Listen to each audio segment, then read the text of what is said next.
देवाच्या कृपेने वाचलो आणि काही कोणाला झालं नाही. आई शपथ हात असे ना थरथरतायत. भाई नशीब लय वाचलो म्हटलं संपलो हेच डोक्यात आलं माझ्या. डायरेक्ट इकडं शिरलो, डायरेक्ट बघा इकडं या लेनला शिरलो. दगड निघला बघा, इथून दगड निघला.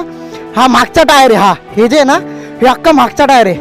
आणि हा इथं बघा अपोलो H1 दिसतात का रेषा, इथं जाऊन थांबली गाडी. फक काय आलोय हो का, अजून हातात ना माझ्याशी धरधरतायत. फाटली आहे माझी पण पण जर ह्याच्याच जागी जर दरी असती तर किती मोठा इश्यू झाला असता. हा भाई वाचलो. इकडून जशीच उडली गाडी ह्याच्यातून हो गया. हे सरळ आहे ना, हे सरळ डायरेक्ट शेवटला जाऊन टायर इकडं थांबला. शेवटचा टायर इकडं थांबलाय. भाई काय कंट्रोल केली आहे बाईक मी. मला एवढा एक्सपिरियन्स असून पण मी थोडासा खाली गेलो.